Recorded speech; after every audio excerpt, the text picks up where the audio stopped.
des hommes qui avaient des noms très grands, très respectés, admirés, parce qu'ils avaient le pouvoir, parce qu'ils avaient de la notoriété. Tous ceux qui portaient leur nom voyaient les portes s'ouvrir devant eux. Ils avaient des marchés, des facilités.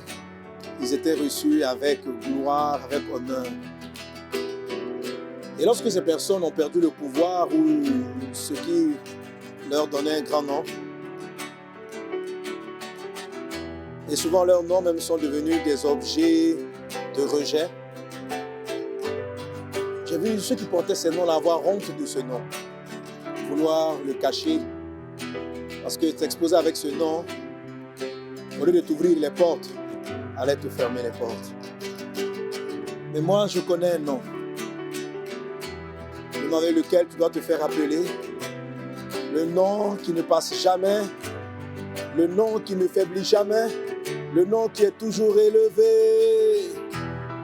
Oh, j'aime ton nom, porter ton nom, et ton si grand, puissant et merveilleux.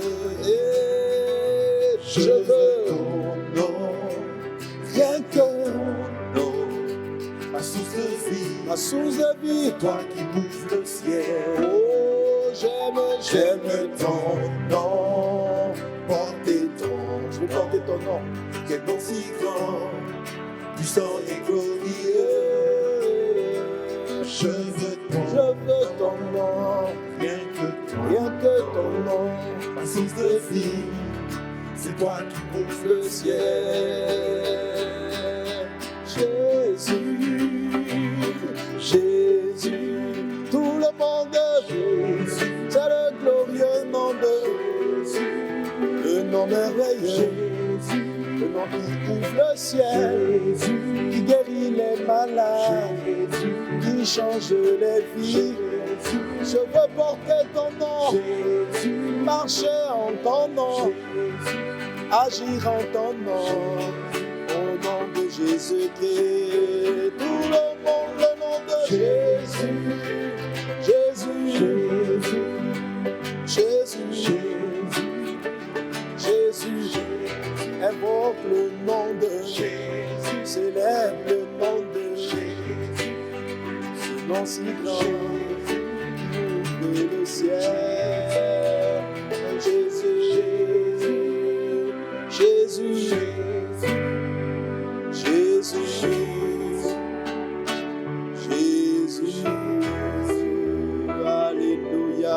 Quelqu'un acclame le nom de Jésus, le nom qui ne passe pas, le nom qui est au-dessus de tous les noms, si grand et merveilleux, si grand et prodigieux.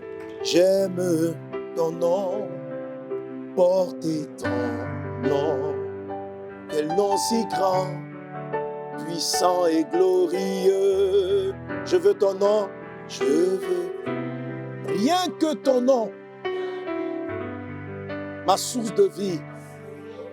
C'est toi qui m'ouvres le ciel, c'est toi qui m'ouvres le ciel. J'aime porter ton nom. Quel nom si grand, si puissant et glorieux. Je veux ton nom, rien que ton nom, ma source de vie. C'est toi qui m'ouvres le ciel. Alléluia. Brenda Sakatala Babro. Alléluia. Je suis très, très, très content de vous revoir. Quelqu'un acclame le nom de Jésus. Amen. Amen, amen. Alors, content pour vous retrouver pour notre série d'enseignements sur Béni pour cette année, les années qui viennent. Je te vois en train de conquérir tous les territoires que Dieu a prévus pour toi. Tu rentres pleinement dans cette dimension. Alléluia. Dieu nous a bénis de toutes sortes. Oui, il y en a plusieurs sortes, de toutes sortes de bénédictions dans les lieux célestes. Amen. Amen. Il nous a bénis de toutes sortes de bénédictions afin que nous puissions manifester son règne sur la terre. Il y a des vies à sauver, il y a des âmes à gagner. Et les bénédictions ne sont pas simplement des faveurs que Dieu nous donne. Ce sont des faveurs qu'on doit utiliser pour glorifier le nom du Seigneur. Amen. Alors, le mois dernier, et puis depuis déjà quelques temps, nous étudions ces bénédictions-là dans la dimension de l'épouse. Le mois précédent, on a étudié l'art de toucher le cœur de Dieu. Amen. L'art de toucher le cœur de Dieu. Aujourd'hui, avec la bénédiction numéro 8, on va étudier, on va partager, on va prêcher, je vais te bénir. Tu vas manifester cette grâce-là dans l'art d'incliner le cœur des hommes. Quelqu'un dit avec moi, l'art d'incliner le cœur des hommes. Amen. Alors, mon thème aujourd'hui, c'est l'art d'incliner le cœur des hommes ou la dimension de l'épouse pour ramener les nations à Christ. La dimension de l'épouse pour ramener les nations à Christ. Alléluia. Amen. Amen. Dernièrement, j'étais en train de visiter, je suis tombé sur une vidéo d'un monsieur qui ressemblait vraiment à un fou par son accoutrement, tout ça, et qui a commencé à parler de l'épouse. Il était là, il dit, l'église, Jésus revient, l'église doit se préparer à la dimension de l'épouse. Et les gens lui posaient la question, mais comment entrer dans la dimension de l'épouse? Puis bon, la vidéo s'est arrêtée. Mais en fait, quand tu le voyais, tu comprenais que en fait, Dieu était en train d'insister sur cette nouvelle étape de l'église. La Bible dit, nous sommes maintenant enfants de Dieu, mais ce que nous serons n'a pas encore été manifesté. Le temps de cette manifestation est arrivé. Je viens par l'Esprit de Dieu, avec l'Esprit de la prophétie, préparer l'église à cet avènement. Jésus dit, voilà mon épouse, voici l'église, l'épouse de Christ, elle s'est préparée. Nous devons nous préparer, nous devons être prêts, nous devons être dans cette dynamique. Est-ce que quelqu'un est prêt? J'écoutais aussi encore le pasteur, comment dirais-je, Benny Hinn, l'homme de Dieu Benny Hinn. Et dans une vidéo, il parlait de cette onction-là qui est sur le point de se manifester. Il disait qu'il y avait quelque chose dans l'air. Il sent que les circonstances étaient réunies, l'atmosphère était réunie pour une nouvelle effusion d'un grand réveil spirituel qui va se manifester. Et j'ai trouvé en cela, et les conditions qu'il donnait pour pouvoir être prêt à recevoir cette dimension-là, c'est exactement ce qu'on a étudié avec la bénédiction numéro 7. Amen. L'art de toucher le cœur de Dieu. Je dis, waouh, vraiment, nous sommes en phase. Le mouvement prophétique est en haleine. Quelque chose va se passer. Un des signes qui peut vous aider à savoir que quelque chose est sur le point d'arriver, c'est ce qu'on appelle le surplace. Vous vous rappelez l'enseignement que j'ai donné il y a quelques années sur les 10 épreuves du désert. L'épreuve numéro 6, qui précède un nouveau revêtement, est une épreuve de surplace. C'est-à-dire une période pendant laquelle tu as l'impression que ta vie n'avance pas, où tu sens de la monotonie, tu sens une forme de lourdeur. Et je parle avec beaucoup de gens, beaucoup de pasteurs, beaucoup d'églises, ils sont comme dans une atmosphère de stagnation. Et cette atmosphère de stagnation est l'étape qui précède le revêtement. On peut avoir l'impression qu'on est en retard, que la vie n'avance pas, mais en réalité, Dieu crée cette atmosphère-là pour que tu restes immobile afin de pouvoir te recouvrir. Mais pendant cette période, il y a des choses que tu dois faire. Tu dois te préparer. Alléluia. Et les messages que je partage avec vous, vous préparent à cela. Amen. Et l'onction de l'épouse ne vient pas seulement, l'onction du Saint-Esprit à l'épouse ne vient pas simplement pour que, c'est vrai, elle vient te rendre agréable à Dieu, mais elle va faire une chose, elle va incliner le cœur des hommes. Elle va incliner, le cœur des hommes doit être incliné en ta faveur. C'est bien d'avoir le cœur de Dieu, mais si tu n'as pas le cœur des hommes, il y a certaines choses que tu ne pourras pas atteindre. Et on va l'expliquer. Alors cet enseignement, je vais le donner en 3 grandes parties. La dernière partie sera la plus importante, ou les 2 dernières parties seront les plus importantes. C'est pourquoi je ne vais pas... vous savez qu'on a 3 épisodes, on a 3 sessions dans cette formation. Je ne vais pas... ce n'est pas une partie par session. On va essayer d'aller le maximum possible et vous donner les éléments indispensables pour que vous soyez prêts à cette effusion spéciale du Saint-Esprit qui est là. Elle est déjà là au milieu de nous. Elle est juste à côté de toi. Jésus était là au milieu de la foule. De lui émanait la guérison, de lui émanait la restauration. Mais une seule femme, dans cette foule, elle venait la toucher. Elle l'a touché parce qu'elle avait une pensée différente. Elle l'a touché parce qu'elle pensait, si je le touche, je serai guéri. Elle ne s'est pas dit, mais les autres sont là, ils le touchent. Pourquoi ils ne sont pas guéris? Elle s'est dit, si je le touche, moi, je serai guéri. Donc, l'esprit de l'épouse est là. Il est dans l'atmosphère. Mais tout est une affaire de pensée. Tout est une affaire de mentalité. Je prie dans le nom de Jésus que ce message-là t'aide à avoir la mentalité de l'épouse. Il y a une différence entre la mentalité des fils, ce que la plupart des chrétiens ont actuellement, mentalité des fils, et la mentalité de l'épouse. Il y a des événements qui surviennent dans votre vie pour vous faire basculer à la dimension de l'épouse. Entre dans la dimension de l'épouse. Amen, amen, amen. Alors, huitième bénédiction, bien donc, incliner le cœur des hommes dont je parle, est tirée de la bénédiction donc numéro 8, qui est stipulée en Deutéronome chapitre 28, verset 10. La Bible dit là, on va le lire ensemble, tout le monde. On y va, 1, 2, 3. Tous les peuples verront que tu es appelé du nom de l'Éternel et ils te craindront. Amen. Voilà la huitième bénédiction que Dieu a annoncée sur Israël.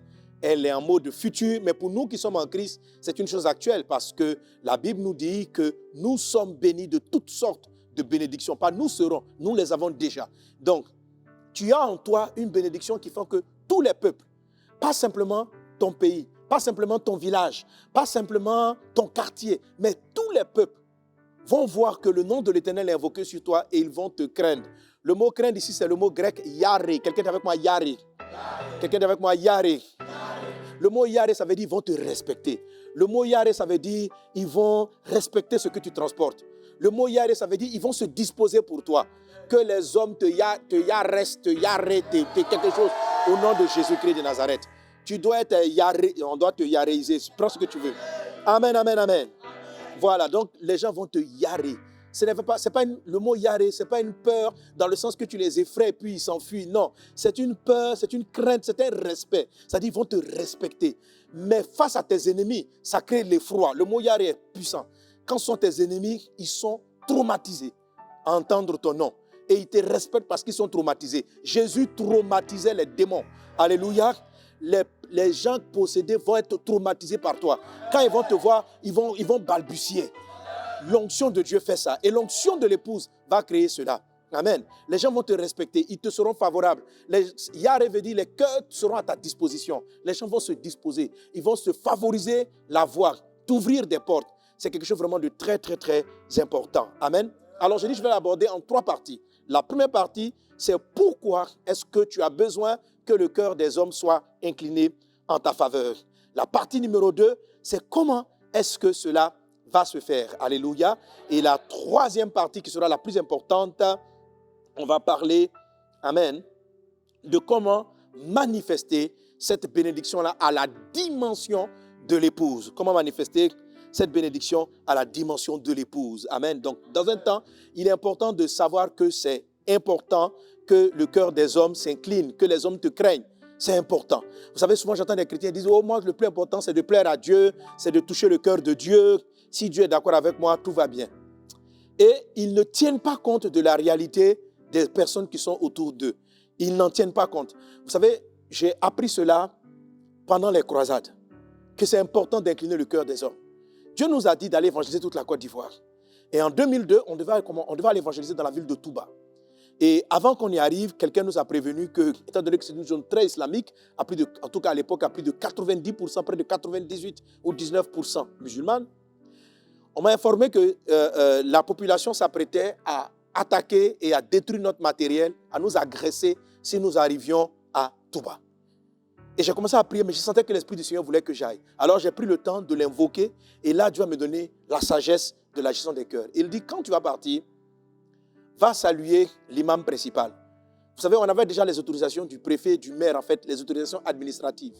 Mais le Seigneur me dit, le pouvoir de la zone, ce n'est pas dans la main de ces autorités politiques, administratives, mais dans la main de l'imam central. Parce que tout le monde écoute ce qu'il dit. Et Dieu nous a dit d'aller le voir, lui et les autres imams, et de leur apporter des présents. Alors on leur a amené du riz, du lait, des différents dons. On est parti saluer l'imam principal. Et l'imam a été touché par notre geste. Et il a béni la croisade. Et il a dit, d'ailleurs même les jeunes vont sortir. Il va leur donner l'instruction de le suivre. Et il a déclaré la parole qu'ils suivent votre Dieu. C'est pas si vous voyez quelqu'un qui sait que votre message est contraire à ce qu'il enseigne, ce qu'il prêche, ouvre la bouche et dit que Dieu vous bénisse, que les jeunes de la ville, qui sont à la grande majorité musulmane, puissent suivre votre message. Dieu venait d'incliner son cœur. Et cette croisade-là fut extraordinaire. Des milliers de vies ont été sauvées. Ça a été une de notre première grande croisade. C'était une de nos premières grandes croisades. C'est l'ancêtre même des croisades du tout 931. Amen. Alors c'est à partir de là que, si vous observez nos campagnes d'évangélisation, nous avons des actions particulières que nous menons vis-à-vis des autorités, parce que si les cœurs de certaines personnes ne sont pas inclinés, tu n'auras pas les résultats que tu souhaites avoir. Alors regardons cela dans la parole de Dieu. Amen.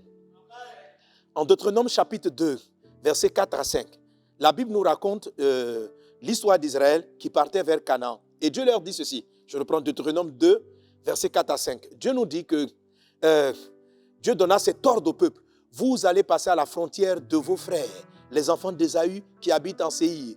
Ils vous craindront, mais soyez sur vos gardes. Amen. Donc, vous voyez, ils avaient la crainte, mais ils devaient sur le garde. Il dit, ne les attaquez pas, car je ne vous donnerai dans leur pays pas même de quoi poser la plante de vos pieds.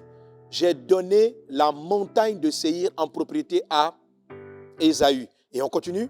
Il dit, vous achèterez d'eux à prix d'argent la nourriture que vous mangerez. Et vous achèterez d'eux à prix d'argent même l'eau que vous boirez. Amen. C'est vraiment important. Alléluia. Donc, malgré qu'Israël soit dans le peuple de Dieu, soit le peuple de Dieu, Dieu disait, il y a des territoires qui appartiennent à d'autres. Quand vous allez arriver là-bas, respectez leur propriété. Respectez le fait qu'ils soient propriétaires. Et ce dont vous aurez besoin, ne dites pas non, nous sommes les enfants de Dieu. Dieu est avec nous. Il dit non, payez-leur. C'est leur droit, c'est leur pouvoir. Je leur ai donné. Ils ne sont pas des croyants comme vous, mais je leur ai donné cela. Si tu lis Genèse 23, versets 1 à 4, tu vas voir que quand Abraham est rentré à Canaan, Dieu dit, je vais te donner Canaan. Mais pendant un moment, Canaan devait rester la propriété des Cananéens. Et pendant cette période-là, même pour enterrer sa femme, le territoire que Dieu lui a donné, Abraham a dû acheter, a dû parler avec le peuple pour qu'il lui donne l'autorisation d'enterrer son mort. Dieu a demandé à Abraham de respecter, même si le terrain lui serait donné plus tard, il devait, pendant qu'il était encore en possession des Cananéens, le procéder par eux. Est-ce qu'on est ensemble? C'est vraiment important de comprendre ces vérités spirituelles. Alléluia. Il y a des positions, des postes qui sont donnés à des hommes. Qui sont donnés à des hommes. Si, par exemple, Dieu te dit, demain tu seras chef d'État, mais avant que ton temps de chef d'État n'arrive, il y a quelqu'un qui en est encore propriétaire. Si tu vas et tu sais de lui réclamer ou de prendre par la force dans la mauvaise période, tu peux rater ton territoire de faveur. Tout simplement parce que tu n'as pas su, comme Abraham, attendre le temps où Dieu allait te retrocéder cela. Et pendant cette période, il était propriétaire. Et pendant cette période où il est propriétaire, il avait droit de vie. Ils ont droit de passage. Ils ont droit de victoire. Il faut faire très attention. Il y a des postes professionnels qui appartiennent à des personnes pendant un temps. Même si Dieu t'a dit que tu seras directeur, il faut savoir que pendant ce temps, il y a quelqu'un qui est directeur. Et si tu te mets à travailler dans cette entreprise, tu as besoin de la bénédiction numéro 8 pour incliner son cœur, pour que cette personne-là tout soit favorable. Parce que pendant qu'elle est propriétaire, elle peut te détruire, elle peut te chasser, elle peut te renvoyer de la boîte, elle peut te fermer la porte. Combien de chrétiens qui n'ont pas compris le principe que quand même Dieu a parlé, il est important que le cœur des hommes soit incliné pour que ce que Dieu a dit puisse se réaliser. Il est vraiment nécessaire, indispensable que vous compreniez cela, qu'il y a des temps de propriété. Amen. Amen. Alléluia. Amen. La Bible dit que Dieu a donné la terre au Fils de l'homme. Ça, c'est un passage qu'on cite souvent, Psaume 115, verset 16. Et je te dis ceci, si je te donne cette Bible, je te donne ce téléphone, quand je dis, tiens, il est à toi, je ne peux plus venir l'utiliser sans ton autorisation, sans ta permission. C'est comme ça. OK? Soit je ne t'ai pas donné, mais si je t'ai prêté, je peux récupérer. Mais si je t'ai donné, je ne peux plus récupérer. Si je veux l'utiliser, même s'il m'appartenait avant, je dois te demander la permission. Et Dieu respecte sa parole. La terre, il l'a donnée au Fils des hommes. Et ça, c'est important de savoir dans tout ce qui est à vous, qu'est-ce qui appartient pendant un temps à certaines personnes. Amen. En Jean chapitre 19, verset 11, Jésus parlait avec Pilate. Et Pilate lui a dit, ne sais-tu pas que j'ai sur toi le pouvoir de te libérer ou de te tuer? Et Jésus va lui répondre, tu n'aurais sur moi, dis avec moi, tu n'aurais sur moi aucun pouvoir. Alors cette phrase veut dire que tu as sur moi un pouvoir. Ça veut dire que moi-même je suis Jésus, le créateur du ciel et de la terre. Mais le pouvoir de vie ou de mort en ce temps précis t'appartient. Et Jésus lui explique que ce pouvoir-là vient de Dieu. Chrétien, il est très important. Vous savez, il y a des frères, il y a des pasteurs qui sont arrivés sur des territoires qui n'ont pas compris, n'ont pas pu obtenir des terrains. Même nous-mêmes. Je me souviens lorsqu'on arrivait dans l'endroit où nous faisons le culte aujourd'hui, il y a un terrain en face libre. Et j'avais compris par l'Esprit que Dieu nous l'avait donné. Mais la façon dont on a procédé pour prendre le terrain n'a pas tenu compte de qui avait le droit sur le terrain. Et il s'est dressé contre nous et il a dit, vous n'entrez plus dans le terrain. Donc ce n'est pas que Dieu ne nous a pas donné. Mais quelqu'un avait le pouvoir.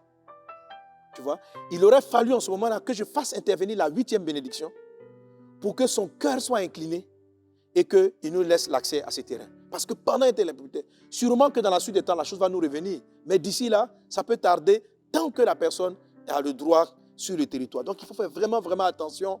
C'est pourquoi la bénédiction numéro 8 est indispensable. Amen. Alléluia. Il y a des gens qui ont pouvoir de vie ou de mort. Il y a des ministres, des hommes de Dieu qui meurent avant leur temps parce qu'ils ne sont pas conscients qu'il y a quelqu'un qui a pouvoir de vie ou de mort. Il y a des gens qui peuvent vous empêcher de jouir d'un terrain que Dieu vous a donné. Il y a des personnes qui peuvent bloquer certaines choses dans votre vie. Un homme, par exemple, est propriétaire de son cœur. Même si Dieu veut qu'il se tourne vers toi pour dire « je t'aime, on va se marier », il faut que lui aussi donne le OK. S'il n'a pas donné le OK, Dieu ne va pas contraindre son cœur pour dire « voilà, lève-toi, je te prends, va marier ma fille. » Et puis le gars vient quand non. Il faut que Dieu le convainc. Amen. Il faut que Dieu le convainc. Alors, comment Dieu passe pour le convaincre? Pour convaincre les cœurs, Dieu utilise ceux à qui il a donné la bénédiction d'incliner les cœurs.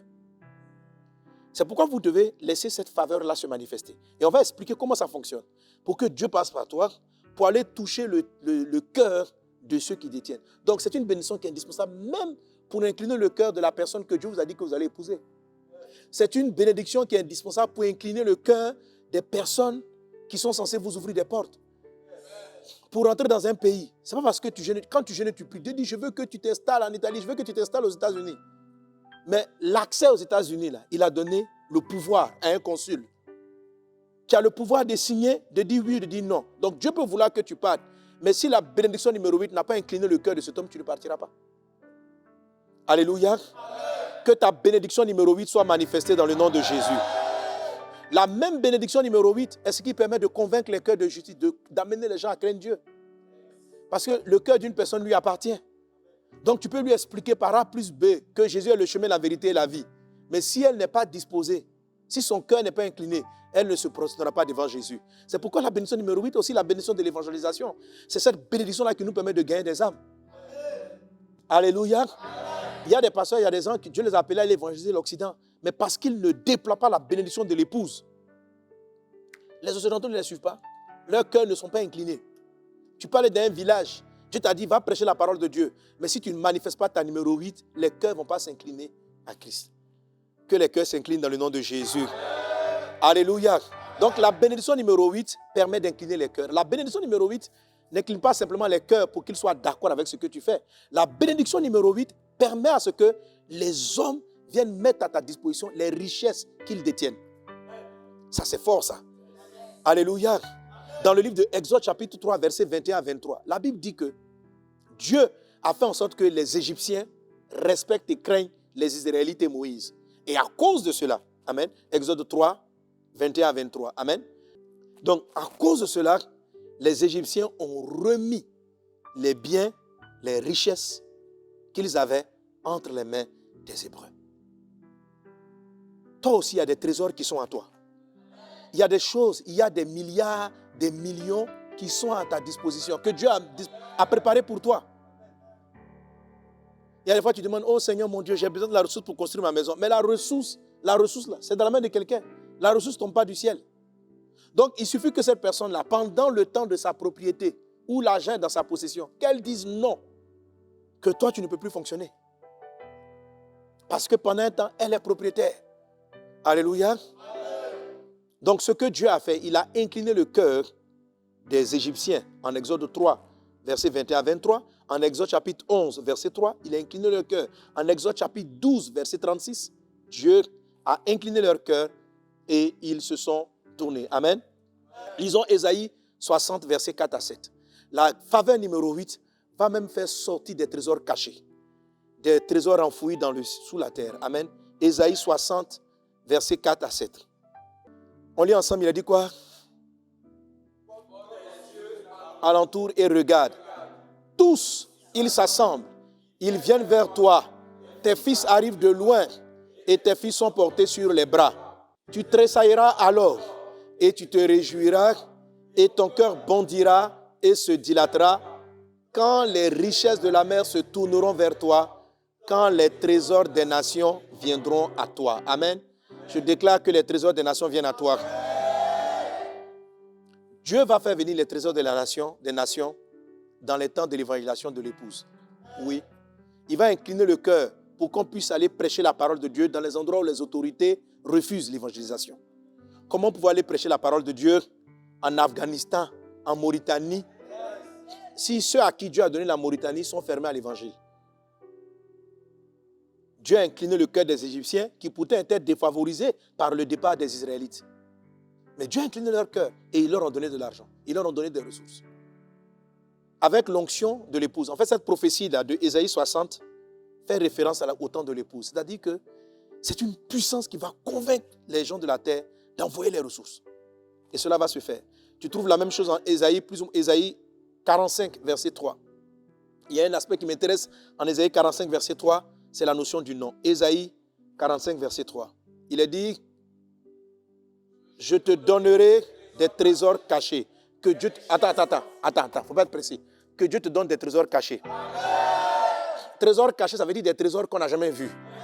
Que des intelligences, des choses que le monde ne connaissait pas te soient révélées. Que la bénédiction numéro 8 ouvre les choses, les intelligences, les compréhensions qui ont été cachées, qu'elles te soient données. Je le déclare sur ta vie au nom de Jésus-Christ. Amen.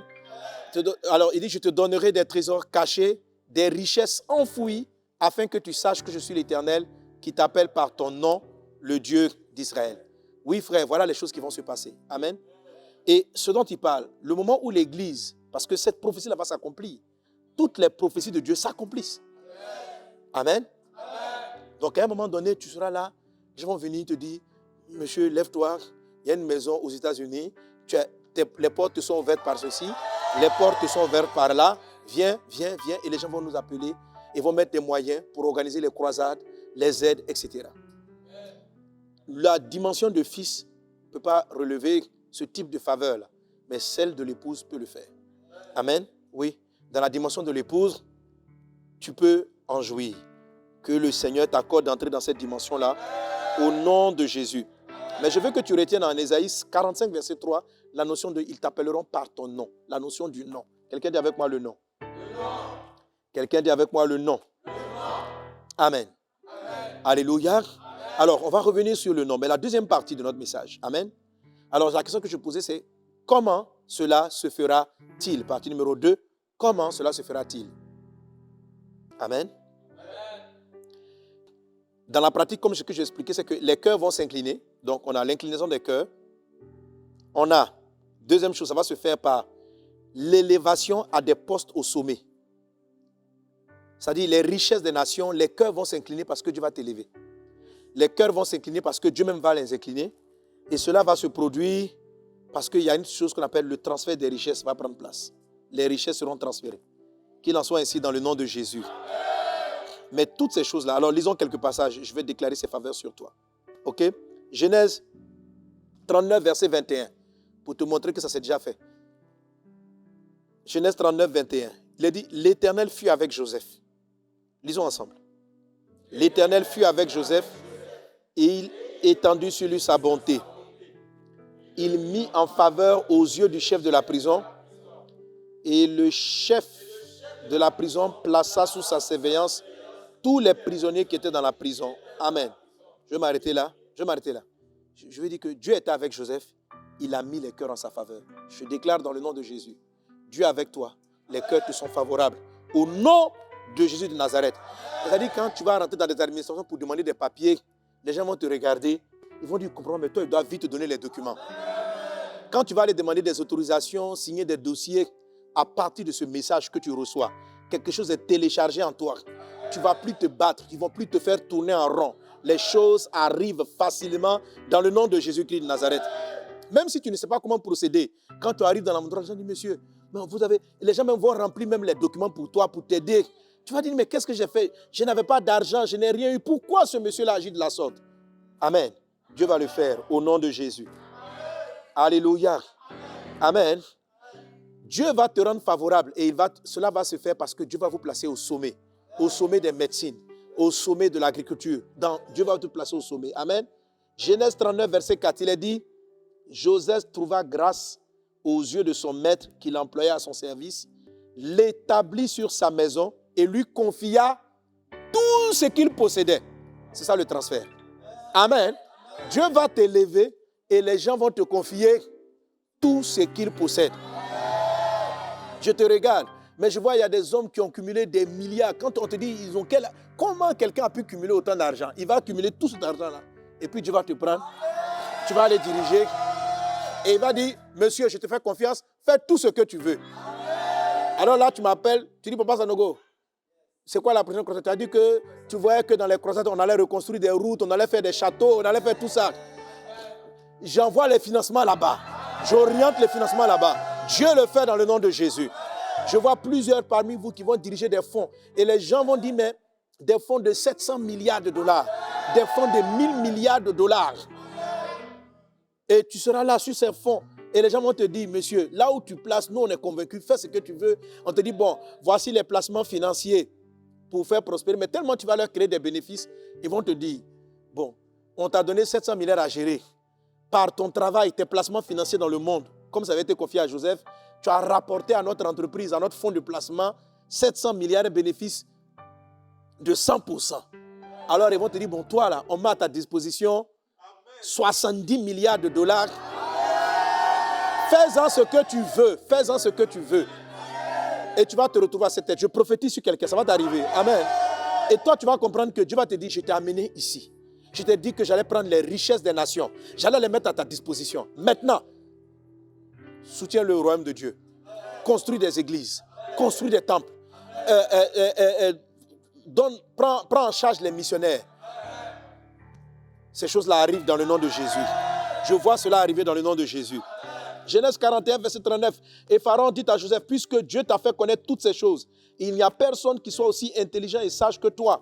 Je t'établis sur ma maison. Et tout mon peuple obéira à tes ordres. Le trône seul m'élèvera au-dessus de toi. Amen. Pharaon dit à Joseph, voici, je te donne le commandement de tout le pays d'Égypte. Oui. On va te donner le commandement de nations, d'entreprises, de pays, d'activités. C'est comme ça que Dieu va procéder. Amen. Alors quand je dis comment est-ce que les cœurs vont s'incliner? Parce que Dieu va simplement te rendre favorable. Et parce que Dieu va t'élever et Dieu va t'établir dans des postures, dans des positions élevées.